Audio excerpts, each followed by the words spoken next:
Trip նախագիծը միլիարդանոց ծրագիր է, որն իր հետևից բերելու է նաև նոր միլիարդների հոսք։ Այս մասին հայտարարել է Նիկոլ Փաշինյանը։ Անդրադառնալով բիզնես միջավայրի բարելավմանն ու միկրոբիզնեսի ոլորտում նախատեսվող բարեփոխումներին, նա մասնավորապես ընդգծել է, որ թեև իրենք շատ մեծ արտոնյալ դաշտ են ստեղծում, սակայն պետք է ստեղծեն նաև մեխանիզմներ, որպեսզի այդ արտոնությունները չչարաշահվեն։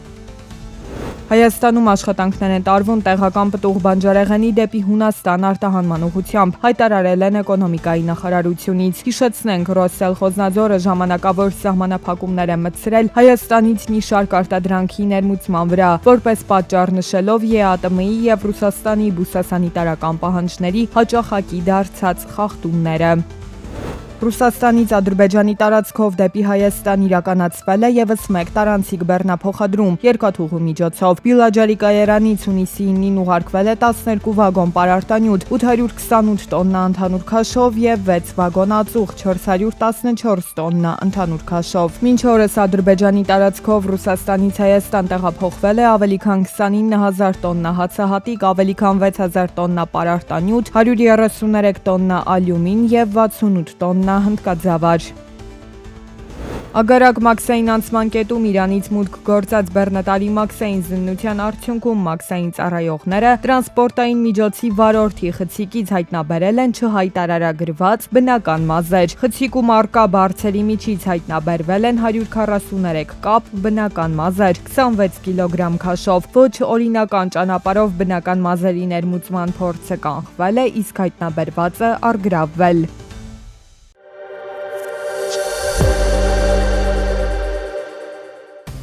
Ռուսաստանը նախատեսում է 2026 թվականին ավելացնել գազի արդյունահանումն ու արտահանումը։ Այս մասին հայտնել է Ռուսաստանի փոխվարչապետ Ալեքսանդր Նովակը։ Սոցիալ-տնտեսական զարգացման կանխատեսման համաձայն 2026-ին Ռուսաստանում գազի արդյունահանման ծավալը կհասնի 688,4 միլիարդ խորանարդ մետր, մինչդեռ 2025 թվականին այն կազմել է 663 միլիարդ խորանարդ մետր։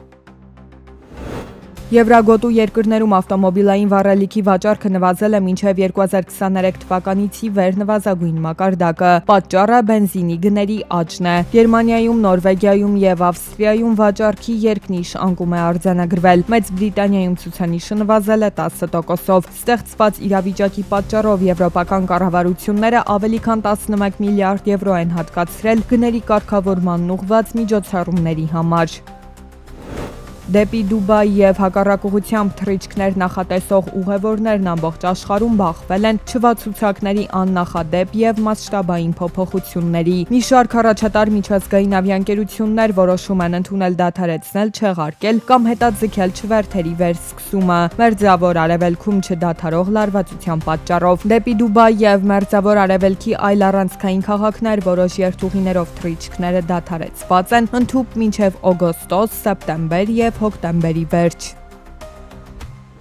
ChatGPT-ի մշակող OpenAI ընկերությունը հետևելով իր գլխավոր մրցակից Anthropic-ի օրինակին գաղտնի կերպով ներկայացրել է հրապարակային առաջարկի հայտ Միացյալ Նահանգներում։ Սա նշանակում է, որ տեխնոլոգիական հսկան պատրաստվում է մասնավոր կարգավիճակից անցում կատարել հանրայինի, ինչը թույլ կտա ցանկացած անձի ձեռք բերել ընկերության բաժնետոմսերը։ Այս քայլը հաջորդում է AI շուկայում ուժերի դասավորության կտրուկ փոփոխությանը։ Օրեր առաջ Anthropic ընկերությունը ներդրողներից ներգրավեց ռեկորդային 65 միլիարդ դոլար, ինչի շնորհիվ ընկերության շուկայական արժեքը գերազանցեց 900 միլիարդ դոլարը։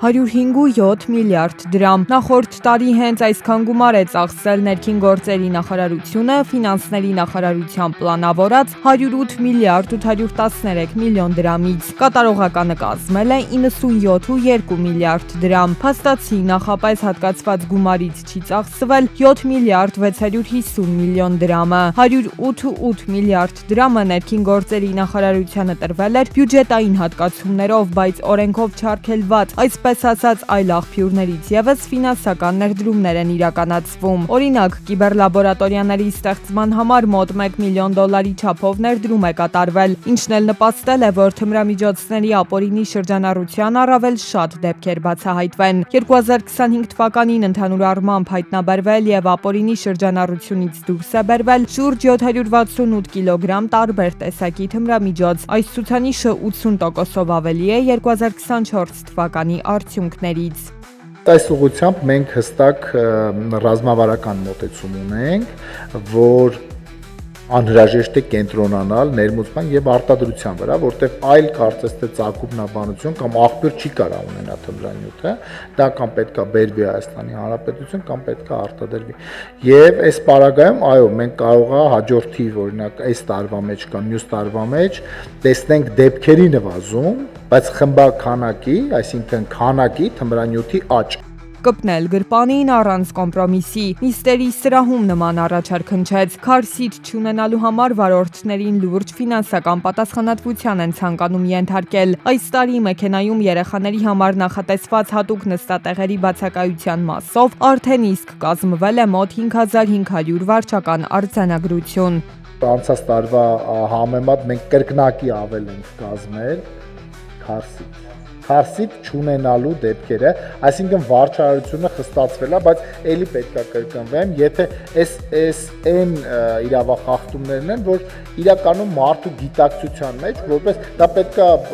տպվի, որ սա ոչ թե սա իր կյանքի կամ իր ամենամտերիմ հարազատի երեխայի է, կյանքի եւ առողջության հետ կապ ունի։ Ներքին գործերի նախարարությունը զեկույցն ավարտեց լավատեսական նոտայով։ Հայաստանի Հանրապետության քաղաքացիության նկատմամբ հետաքրքրությունը աճել է։ 2025 թվականը դարձել է բացարձակ ռեկորդակիր ցուցանիշների առումով։ 32891 դիմում է ստացվել քաղաքացիություն ստանալու համար եւ նախագահի հրամանագրով քաղաքացիություն է շնորհվել 25670 անձի։ Նախորդ տարի դիմումների քանակը գրեթե եռապատկվել է 2014-2021 թվականների միջին ցուցանիշի համեմատ։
«2026-ի հունվար-մարտին ներմուծման ծավալները Հայաստան կազմել են $2 միլիարդ 945 միլիոն։ 2025-ի համադրելի ցուցանիշի համեմատ ներմուծման ծավալները նվազել են 4,61%-ով։ Ներմուծման ամենամեծ ծավալները շարունակում են արձանագրվել Ռուսաստանի ուղղությամբ, երկրորդ տեղում Չինաստանն է, եռյակը եզրափակում է Վրաստանը։